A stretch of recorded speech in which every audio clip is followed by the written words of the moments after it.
Well, guys, I'm sure glad we got Al on. Um, you can see that he epitomizes the good of the game, and he's there for the right reason. He does things the right way, and he hasn't been doing it yesterday. He's doing it. This is his 45th year as an educator. He learned in teaching elementary school. He didn't talk about this, but he just learned everything about respecting young people. And I'm going to share a story with you, and it is related indirectly. I went to the Canucks Junior A banquet and sat at one of three tables, which was all former players. And one of the parents who I had coached actually purchased three tables and invited former players. And I attended along with Don Phelps, who coached that team for 28 years. I coached it for one, but we earned a lot of respect from those players, and the satisfaction of meeting them and the authentic smiles and thank yous on their faces, that was the biggest paycheck you could ever ask for. And it was just an amazing evening. And one of the players is principal of a high school now. He coached midget double A. His name is Tony Dawson. Started in elementary school, went to junior high, became an administrator. Now he's principal of St. Mary's High School. And he was telling his story as an elementary school teacher, interviewing parents. And he interviewed these two parents. And when he was done, he said, all I wanted to do was give the kid a hug because of the state of mind of the parents. And that's what some of those young people may be facing that we don't even know about. So I think you get to know your kids. You can pick and select them. Sometimes you can't.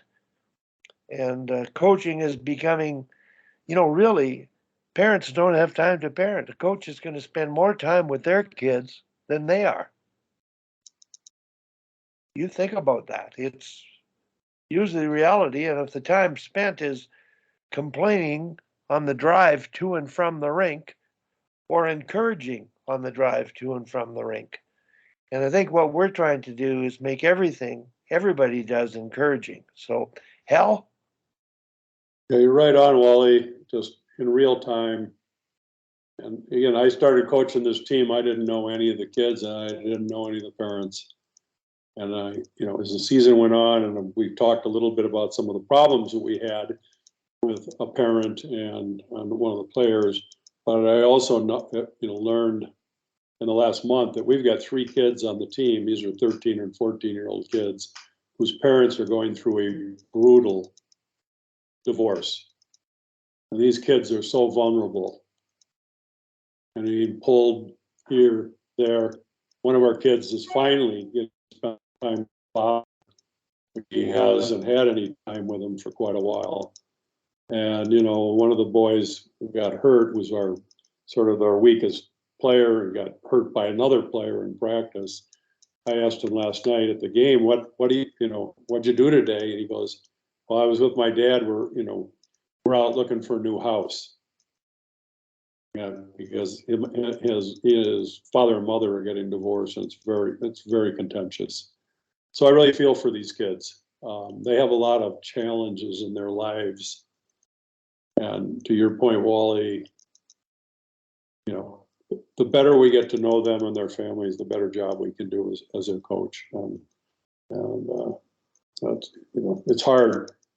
I've always said when I coach in coaching clinics, the role of the coach, I said, well, however much time you've been spending coaching your team, double it if you want to do it right.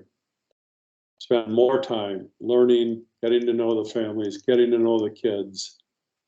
It'll be a much more meaningful activity as a coach, and you'll have much greater impact on the kids going forward. So thanks.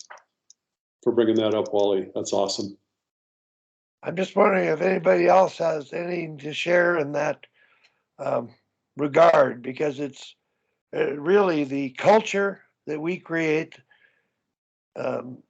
in something we control, which is our team and our environment. Has anybody got anything else to add to this discussion? Peter? Yeah, actually, I do.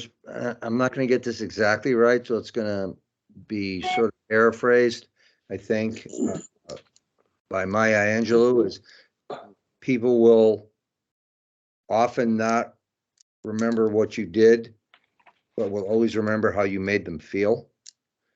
So, right, to everyone's Mhm. point.